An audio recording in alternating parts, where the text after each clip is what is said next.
का स्वागत है। आज हम देखेंगे प्राचीन सभी चैप्टर को पूरी तरह से समझेंगे और प्रत्येक टॉपिक कवर करेंगे जो सभी प्रकार की परीक्षाओं के लिए बहुत ही महत्वपूर्ण है। तो चलिए शुरू करते हैं। सबसे पहले प्राचीन बिहार से शुरुआत करते हैं। जी, तो जब हम प्राचीन बिहार की बात करते हैं तो हमारे पास जानकारी के स्रोत क्या हैं? सबसे पहले तो पुरातात्विक स्रोत ही आते हैं। हाँ, मतलब खुदाई से मिली चीजें। तो बिहार में ये पाषाणकालीन स्थल कहाँ मिले हैं? देखिए, सबसे पुराने स्थलों में से एक है मुंगेर। अच्छा, मुंगेर। हाँ, वहां हमें पुरापाषाणकालीन मतलब पेलियोलिथिक और मध्य पाषाणकालीन मेसोलिथिक दोनों दौर के औजार मिले हैं। मतलब बहुत ही पुराने खुरदुरे पत्थर के औजार। बिल्कुल। उसके बाद जब हम नवपाषाणकाल यानी नियोलिथिक एज में आते हैं तो बिहार में कई महत्वपूर्ण जगह मिलती हैं। जैसे कि सबसे प्रमुख है चिरांद, जो सारण जिले में है। यहाँ से नवपाषाण और ताम्रपाषाण मतलब चालकुलिथिक दोनों कालों के औजार मिले हैं। चिरांद के अलावा भी और जगह है? हाँ, बिल्कुल। वैशाली जिले में चेचर है, पटना में मनेर है और रोहतास में सोनुआ या सुतवार। इन सभी जगहों से हमें नवपाषाण और ताम्रपाषाणकालीन औजार मिलते हैं। तो मतलब उस समय तक एक अच्छी खासी विकसित सभ्यता यहाँ बस चुकी थी। एक तरह से कह सकते हैं बस्तियां बस रही थी। इसके बाद आता है वैदिक काल। हाँ, वैदिक काल। जब आर्यों द्वारा स्थापित सभ्यता का विस्तार हो रहा था, तो क्या ये विस्तार बिहार तक था? ये एक बहुत दिलचस्प सवाल है। देखिए, जो पूर्व वैदिक या ऋग्वैदिक सभ्यता थी उसका विस्तार बिहार क्षेत्र में नहीं था। अच्छा, तो वो लोग यहाँ तक नहीं पहुंचे थे शुरू में? नहीं। उत्तर वैदिक काल में आर्यों का विस्तार हुआ और वो गंडक नदी के तट तक पहुंचे। गंडक को तब सदानीरा कहते थे। और इसका जिक्र हमें साहित्यिक ग्रंथों में मिलता होगा? जी, बिहार के भौगोलिक क्षेत्र की पहली चर्चा शतपथ ब्राह्मण में मिलती है। उसमें बिहार की चर्चा विदेह के रूप में की गई है। विदेह जो आज का तिरहुत मिथिला क्षेत्र है ना? बिल्कुल, लेकिन ऋग्वेद में बिहार को कीकट और यहाँ के लोगों को व्रात्य कहा गया है। कीकट? ये तो कोई बहुत अच्छा शब्द नहीं लगता। नहीं, वाराह पुराण में तो कीकट को अपवित्र प्रदेश तक कहा गया है। मतलब ये कि आर्य उन्हें अपने से अलग समझते थे। हाँ, वो वैदिक रीति रिवाजों को नहीं मानते थे। अब इसके बाद आता है सबसे महत्वपूर्ण दौर, महाजनपद काल, 6ठी शताब्दी ईसा पूर्व। जी, इसकी जानकारी हमें बौद्ध ग्रंथ अंगुत्तर निकाय और जैन ग्रंथ भगवती सूत्र से मिलती है। और इन 16 महाजनपदों में से 3 तो बिहार में ही थे। 3, मगध, अंग और वज्जी। चलिए वज्जी से शुरू करते हैं। सुना ये गणतंत्र था जो उस जमाने में बहुत बड़ी बात थी। बहुत बड़ी बात। इसका मुख्यालय वैशाली में था और ये असल में 8 राज्यों का एक संघ था जिसे अट्ठकुल कहते थे। 8 राज्यों का संघ? हाँ, और इसमें सबसे शक्तिशाली थे लिच्छवी। इसे दुनिया का पहला गणतंत्र माना जाता है। कमाल है। और दूसरा महाजनपद? अंग, चंपा। चंपा, जिसका प्राचीन नाम मालिनी था। बिल्कुल। इसका अंतिम शासक था ब्रह्मदत्त, लेकिन अंग ज्यादा समय तक आजाद नहीं रह पाया। उसे मगध ने मिला लिया होगा। हाँ, मगध के शासक बिंबिसार ने अंग को हराकर मगध में मिला लिया और यहीं से मगध के विस्तार की कहानी शुरू होती है। और फिर तीसरा और सबसे शक्तिशाली महाजनपद मगध। जी, मगध, आज का पटना, गया और नालंदा का क्षेत्र। इसकी पहली राजधानी थी गिरिव्रज या राजगृह, जो पहाड़ियों से घिरी हुई थी। एक तरह से नेचुरल किला। बिल्कुल। और मगध का सबसे पहला उल्लेख हमें अथर्ववेद में मिलता है।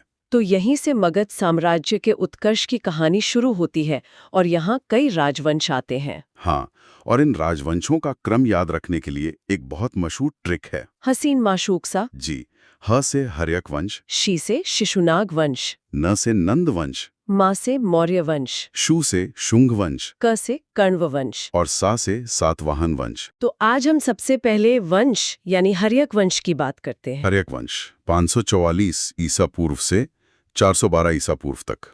इसका एक और नाम भी है, पितृहंता वंश। क्योंकि इसमें राजा अपने पिता की हत्या करके गद्दी पर बैठते थे। लेकिन शुरुआत तो एक बहुत काबिल शासक बिंबिसार से हुई। जी, बिंबिसार, हर्यक वंश का संस्थापक। उसने राजगृह को राजधानी बनाया। उसका एक उपनाम था श्रेणिक। श्रेणिक, इसका क्या मतलब है? श्रेणिक का मतलब है सेना रखने वाला। वो शायद पहला भारतीय राजा था जिसने एक स्थायी सेना रखी। और उसने साम्राज्य विस्तार के लिए युद्ध से पहले वैवाहिक संबंधों का इस्तेमाल किया है ना? वो उसकी सबसे बड़ी कूटनीति थी। उसने 3 महत्वपूर्ण शादियां की। पहली कौशल देवी से, जो कौशल नरेश प्रसेनजित की बहन थी। और इस शादी से उन्हें दहेज में काशी मिला। जी, पूरा काशी, जो उस समय व्यापार का बड़ा केंद्र था। इससे मगध की आर्थिक स्थिति बहुत मजबूत हो गई। और दूसरी शादी? दूसरी शादी चेलना से, जो वैशाली के चेटक की पुत्री थी। इस शादी से उसने अपनी उत्तरी सीमा को सुरक्षित कर लिया। वज्जी संघ से दोस्ती हो गई। बहुत बढ़िया। और तीसरी शादी क्षेमा से, जो पंजाब के मद्र कुल की राजकुमारी थी। तो मतलब 3 तरफ से उसने रिश्तेदारी करके अपने राज्य को सुरक्षित कर लिया। ये तो युद्ध से कहीं ज्यादा कारगर नीति थी। बिल्कुल। और यही नहीं, उसने कूटनीति का भी सहारा लिया। अपने राजवैद्य जीवक को अवंती के राजा चंड प्रद्योत के इलाज के लिए भेजा था। हाँ, उन्हें पांडु रोग या पीलिया हुआ था। जी। और जब जीवक ने उन्हें ठीक कर दिया तो अवंती जैसा शक्तिशाली राज्य भी मगध का मित्र बन गया। लेकिन ऐसे काबिल शासक का अंत बहुत दुखद हुआ। हाँ, उसके अपने ही बेटे अजात शत्रु ने उसकी हत्या कर दी। और यहीं से इस वंश पर पितृहंता का ठप्पा लग गया। तो बिंबिसार के बाद आया अजात शत्रु। 492 ईसा पूर्व से 460 ईसा पूर्व तक। इसका उपनाम था कुणिक। और पितृहंता तो वो कहलाया ही, उसने अपने पिता की नीतियों को आगे बढ़ाया। विस्तार की नीति को तो बढ़ाया, पर उसका तरीका ज्यादा आक्रामक था। उसने वज्जी संघ यानी वैशाली पर हमला किया।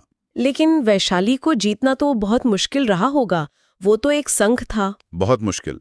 सालों तक युद्ध चला।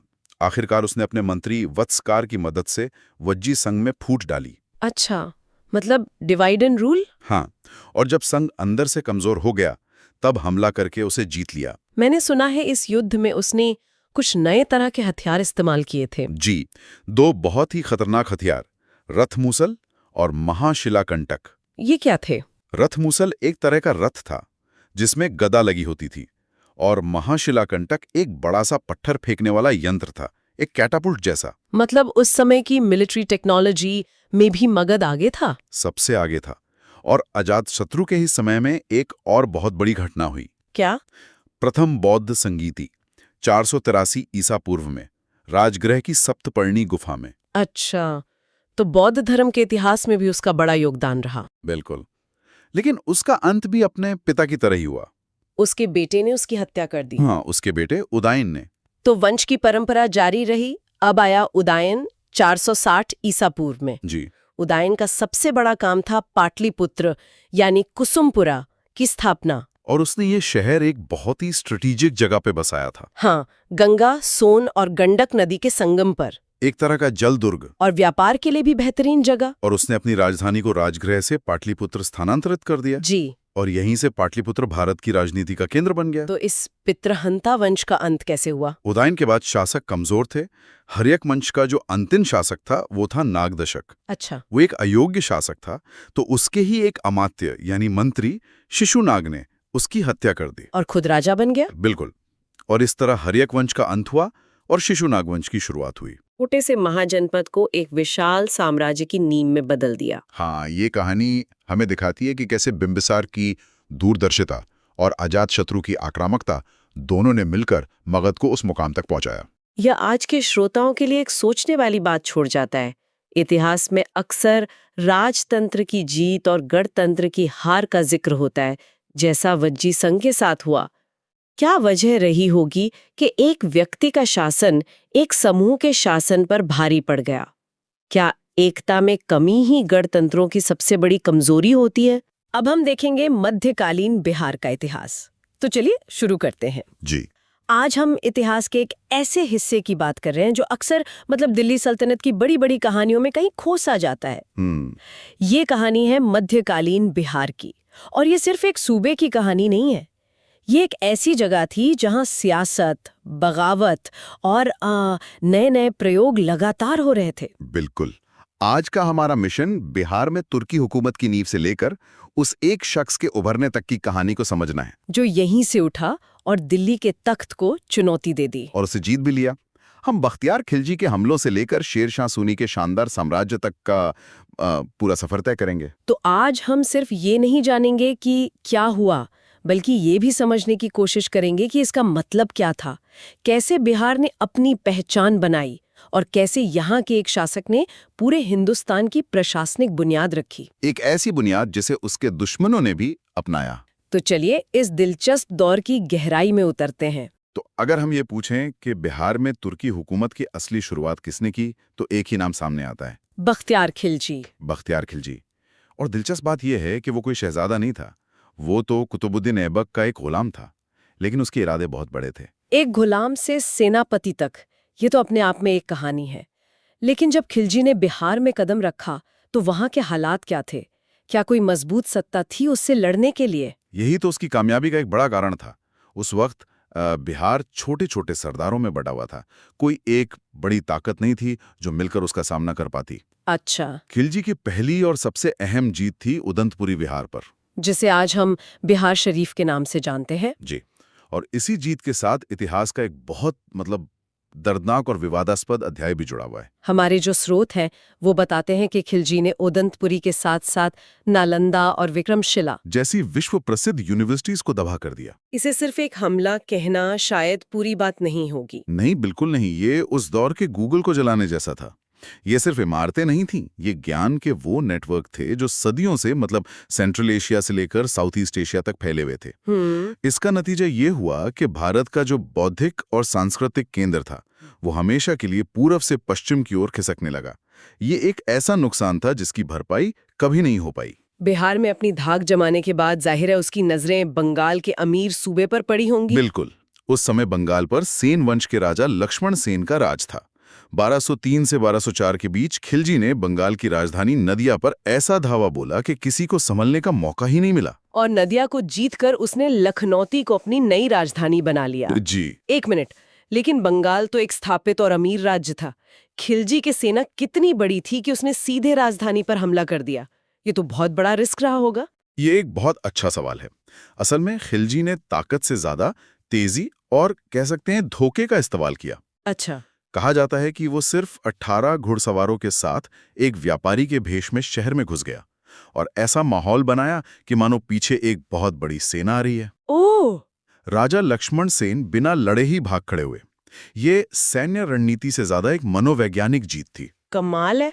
लेकिन कहते हैं ना, जो जितनी तेजी से ऊपर जाता है उसका अंत भी उतना ही नाटकीय होता है।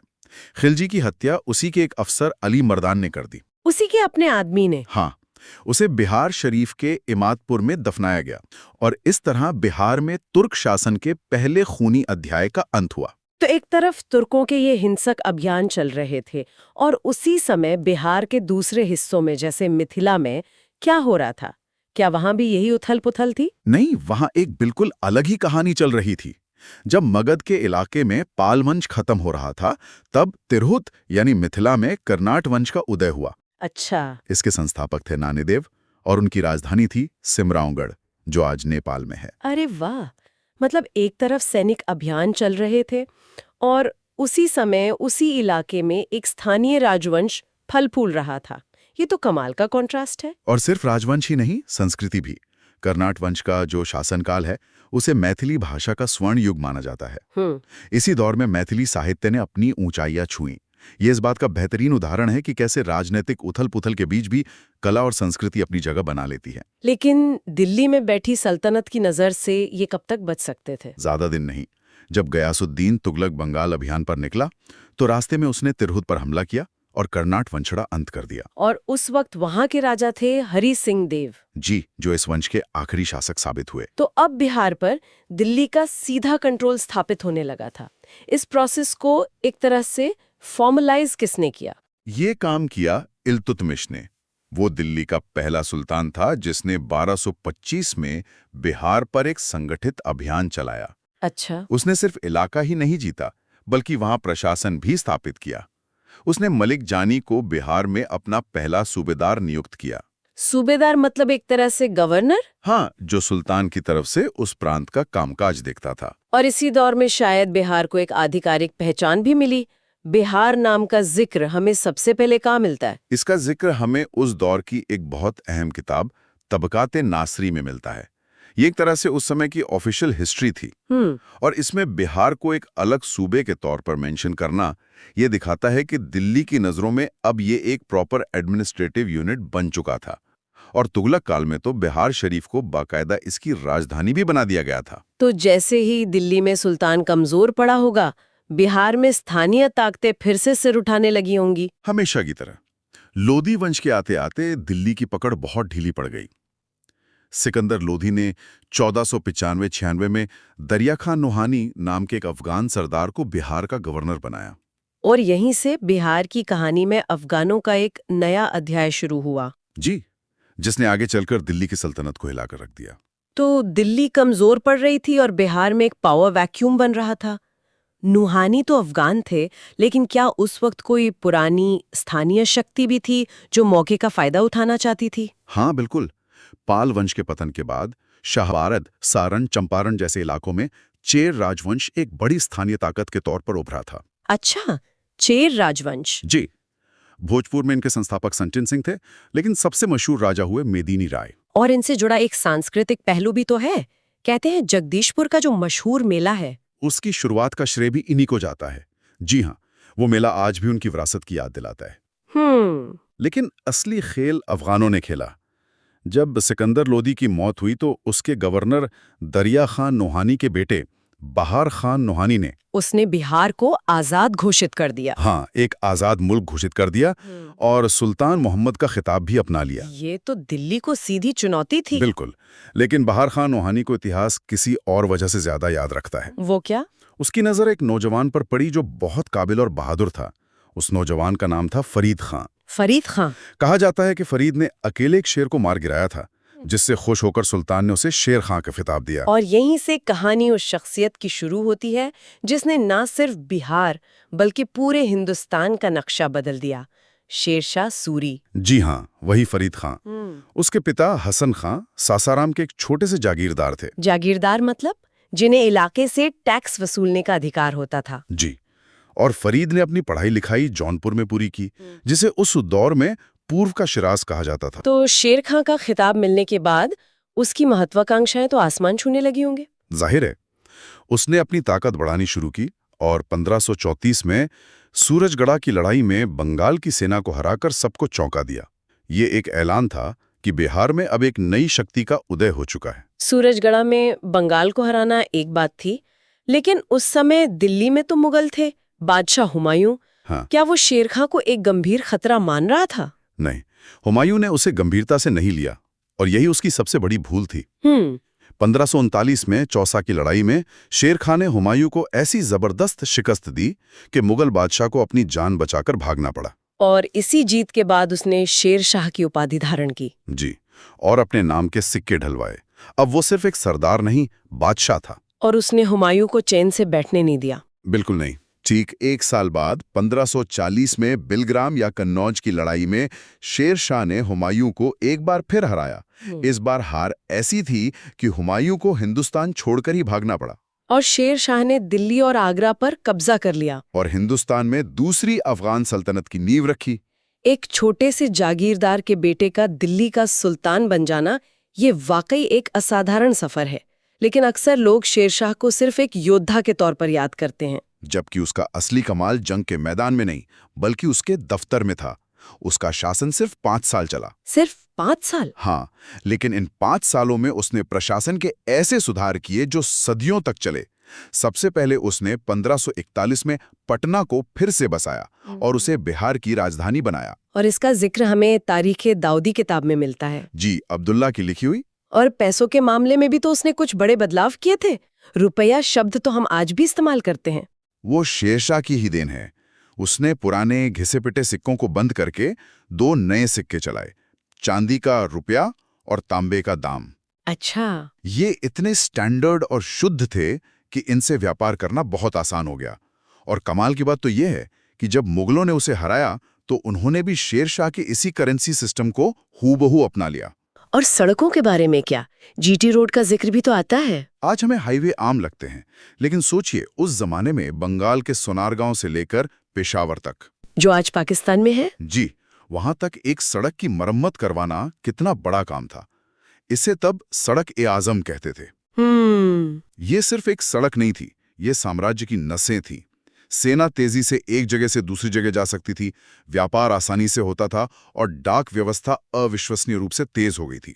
ये उस दौर का नेशनल इंफ्रास्ट्रक्चर प्रोजेक्ट था। मतलब सेना, व्यापार, कम्युनिकेशन, उसने हर चीज पर ध्यान दिया। और सबसे जरूरी चीज लगान यानी टैक्स।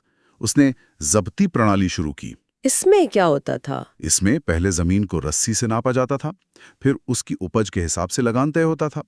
इससे किसानों को पता होता था कि उन्हें कितना टैक्स देना है और सरकार को पता होता था कि कितनी आमदनी होगी। ये तो बहुत ही शानदार सिस्टम था। इतना शानदार कि बाद में अकबर ने इसी को थोड़ा बहुत बदलकर अपने पूरे साम्राज्य में लागू कर दिया। टोडरमल, जो अकबर का मशहूर वित्त मंत्री था, उसने अपना काम शेरशाह के दरबार में ही सीखा था। तो आप कह रहे हैं कि अकबर का जो महान राजस्व सिस्टम था, उसकी नींव असल में शेरशाह ने रखी थी। बिल्कुल, ये तो उसकी सबसे बड़ी जीत थी, जो उसकी मौत के बाद भी जारी रही। लेकिन इतना महान शासक, उसका अंत भी एक जंग के मैदान में ही हुआ। जी, 1545 में कालिंजर के किले पर घेरा डाले हुए उक्का नाम का एक गोला बारूद का यंत्र फट गया और वो बुरी तरह जख्मी हो गया। और कुछ ही देर बाद उसकी मौत हो गई। जी, उसका मकबरा भी तो बहुत शानदार है। हाँ, सासाराम में एक झील के बीच बना उसका अष्टकोणीय मकबरा आज भी उसकी शख्सियत की तरह ही बुलंद खड़ा है। ये लाल बलुआ पत्थर से बना है और वास्तुकला का एक बेजोड़ नमूना है। तो हमने देखा कि कैसे मध्यकालीन बिहार तुर्कों के आक्रमण के केंद्र से बढ़कर एक ऐसे साम्राज्य की धुरी बन गया जिसने मुगलों को सीधी चुनौती दी। जी, ये कहानी बख्तियार खिलजी के हमलों से शुरू हुई और शेरशाह सूरी के शानदार प्रशासनिक सुधारों पर जाकर अपनी बुलंदी पर पहुंची। बिल्कुल, शेरशाह की कहानी ये दिखाती है कि बिहार सिर्फ दिल्ली की सियासत का एक मोहरा नहीं था, बल्कि वो खुद सत्ता का एक शक्तिशाली केंद्र था। शेरशाह की असली विरासत उसकी जीत नहीं, बल्कि वो प्रशासनिक ढांचा है जो उसने खड़ा किया। उसकी मुद्रा, उसकी सड़कें और उसकी लगान व्यवस्था, ये सब उसकी स्थायी छाप हैं। ये दिखाता है कि कैसे एक व्यक्ति की दूरदृष्टि पूरे उपमहाद्वीप की तकदीर को प्रभावित कर सकती है, भले ही उसे राज करने के लिए बहुत कम वक्त मिला हो। और यहीं हम आज की इस चर्चा को रोकते हैं, लेकिन श्रोता के लिए एक सवाल छोड़कर जा रहे हैं। शेरशाह का शासनकाल बहुत छोटा था, सिर्फ 5 साल का। सोचने वाली बात यह है कि अगर कालिंजर में वो हादसा ना हुआ होता और उसे 15 या 20 साल और मिल जाते, तो क्या भारतीय उपमहाद्वीप का इतिहास वैसा ही होता जैसा हम आज जानते हैं, या शायद मुगल साम्राज्य की कहानी शुरू होने से पहले ही खत्म हो गई होती? तो दोस्तों, यहाँ हमने शेरशाह सूरी के कार्यों को पूरा किया। अब हम मुगल काल में बिहार, सिख धर्म और आधुनिक इतिहास की ओर बढ़ेंगे।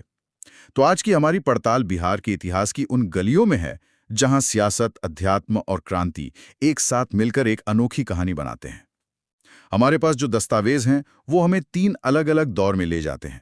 जब बिहार मुगलों का एक अहम सूबा था, फिर वो दौर जब सिख गुरुओं के कदमों ने इस धरती को पवित्र किया, और आखिर में आजादी की लड़ाई का वो दौर जब यहाँ क्रांति की आग सबसे तेज थी। और मजे की बात यह है कि ये तीनों कहानियां अलग-अलग होकर भी एक दूसरे से जुड़ी हुई हैं।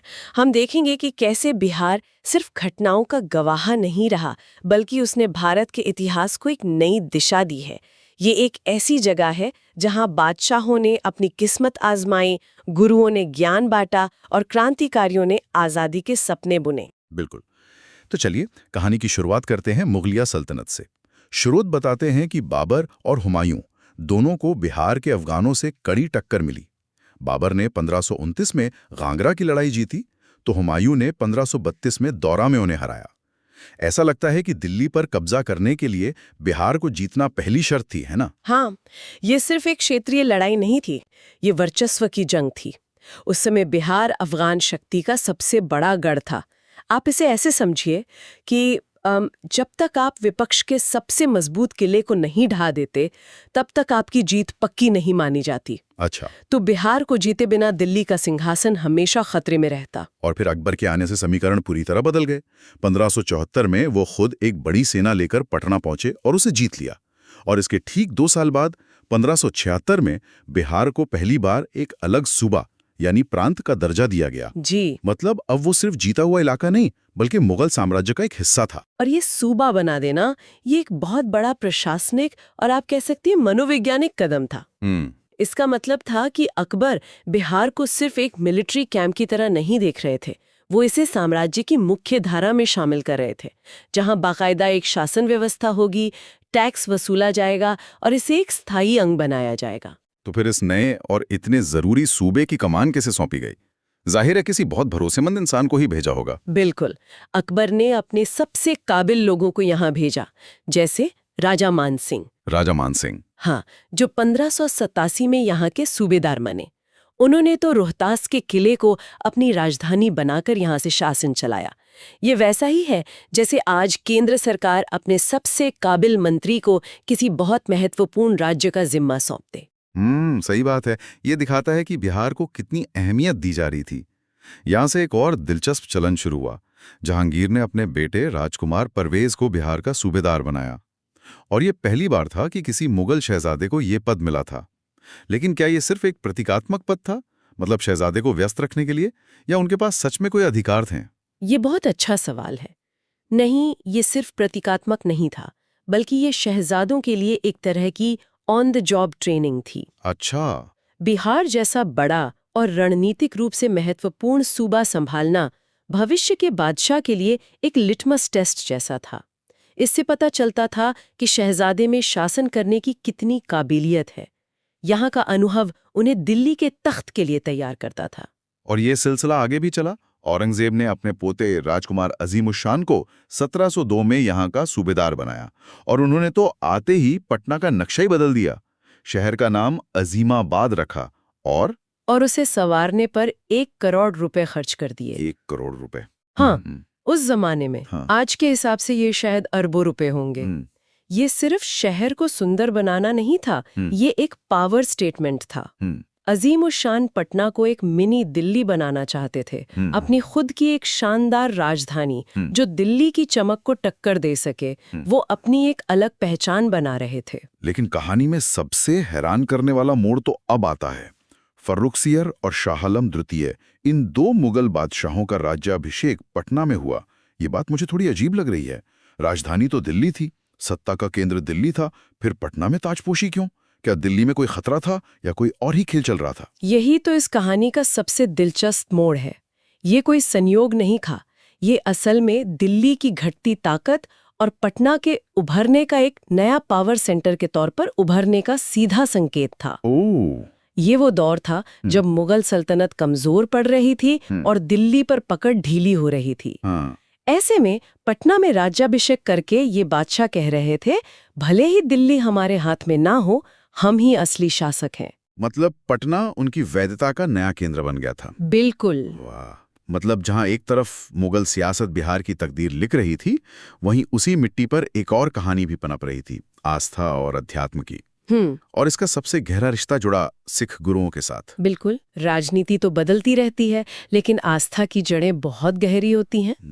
और बिहार का सौभाग्य था कि सिख धर्म के संस्थापक गुरु नानक देव जी खुद यहाँ आए। हाँ। उन्होंने गया, राजगीर, पटना, मुंगेर जैसी जगहों की यात्रा की। और बाद में 9वें गुरु तेग बहादुर जी भी आए थे। हाँ, उन्होंने भी पटना और सासाराम का भ्रमण किया था। लेकिन ये सिर्फ यात्राएं थी या इनका कोई गहरा असर भी हुआ? ये गुरु सिर्फ तीर्थ यात्रा नहीं कर रहे थे, वे हर पड़ाव पर संगतें स्थापित कर रहे थे। संगत यानी एक तरह का सामुदायिक केंद्र, जहां लोग सिर्फ कीर्तन भजन के लिए ही नहीं, बल्कि एक दूसरे की मदद करने, सामाजिक मुद्दों पर बात करने और साथ मिलकर फैसले लेने के लिए भी इकट्ठा होते थे। अच्छा। तो इन संगतों ने ही बिहार में सिख धर्म की जड़ें हमेशा के लिए मजबूत कर दी। और फिर वो ऐतिहासिक घटना घटी जिसने बिहार को सिख धर्म के नक्शे पर हमेशा के लिए अमर कर दिया।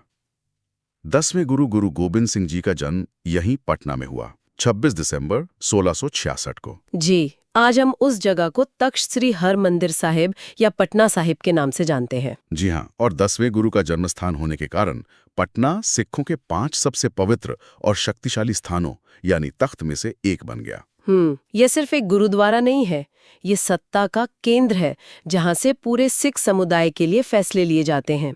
यह बिहार के लिए एक बहुत बड़ा सम्मान है जो उसे सीधे सिख इतिहास के दिल से जोड़ता है। और यही जन्मे गुरु ने आगे चलकर खालसा पंथ की स्थापना की। बिल्कुल, 1699 में, जिसने सिख समुदाय को एक नई पहचान दी। तो हमने देखा कि कैसे बिहार सत्ता और अध्यात्म का केंद्र बना। अब कहानी को थोड़ा और आगे बढ़ाते हैं और चलते हैं 20वीं सदी में, जब देश में आजादी की लड़ाई चल रही थी। 1942 के भारत छोड़ो आंदोलन में बिहार की भूमिका के बारे में कहा जाता है कि यहाँ विरोध की लहर सबसे तेज थी। तेज शब्द शायद छोटा पड़ जाएगा।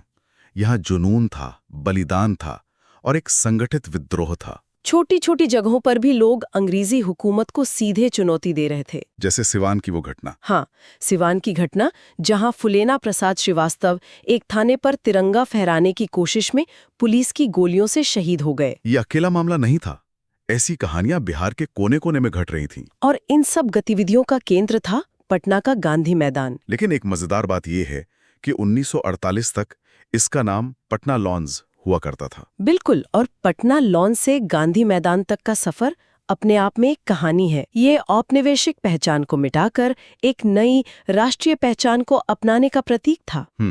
वो मैदान सिर्फ एक जमीन का टुकड़ा नहीं था, वो बिहार के स्वतंत्रता संग्राम की धड़कन बन चुका था, जहां से आंदोलन की ऊर्जा पूरे प्रांत में फैलती थी।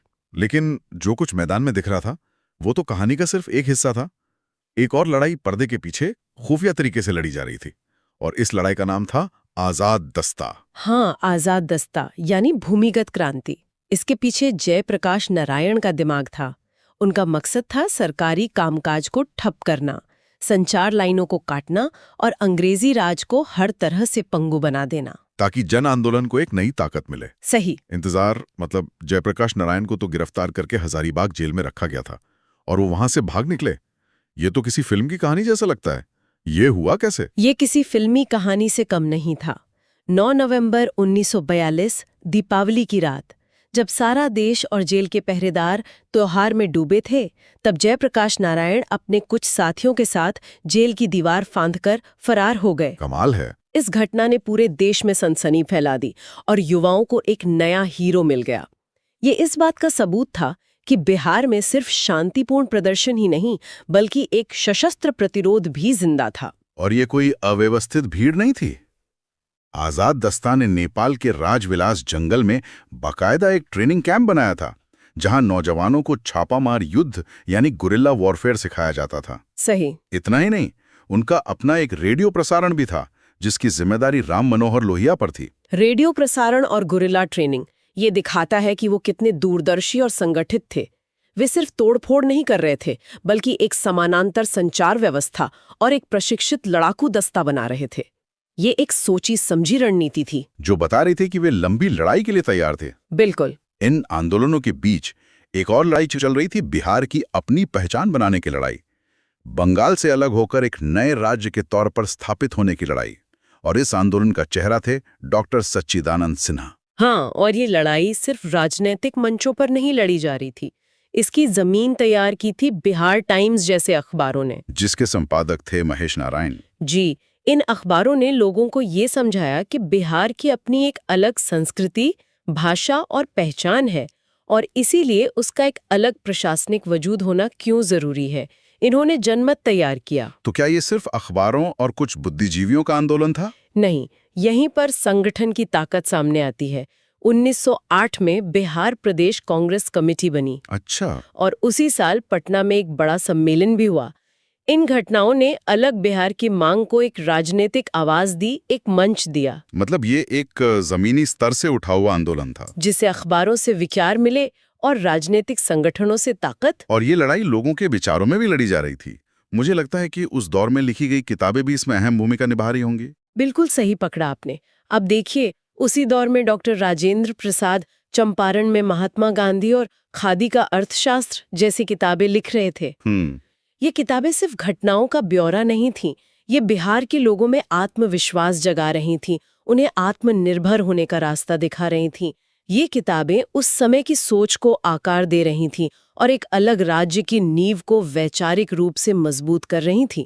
तो आज हमने बिहार के इतिहास के पन्नों को पलटा और देखा कि कैसे ये जमीन कभी मुगल शहजादों के लिए सत्ता का ट्रेनिंग ग्राउंड बनी, तो कभी सिख गुरुओं के लिए अध्यात्म का केंद्र, और फिर आजादी की लड़ाई में ये क्रांति की मशाल लेकर सबसे आगे खड़ी हुई। जो बात मुझे सबसे ज्यादा आकर्षित करती है वो ये कि बिहार ने इतिहास को सिर्फ देखा नहीं है, उसे बनाया है, उसे एक शक्ल दी है।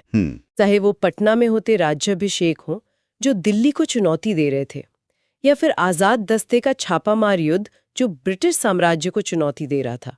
यहाँ की मिट्टी में राजनीति, अध्यात्म और क्रांति तीनों की बहुत गहरी जड़ें हैं। ये सब जानने के बाद एक सवाल फिर से मन में उठता है। जब दिल्ली सल्तनत का सूरज डूब रहा था तो क्या पटना में होते वो राज्याभिषेक सिर्फ एक मजबूरी थी, या फिर एक नए शक्ति केंद्र के उदय का ऐलान था जो भविष्य में भारत की राजनीति को एक नया आकार दे सकता था? इस पर सोचिएगा जरूर।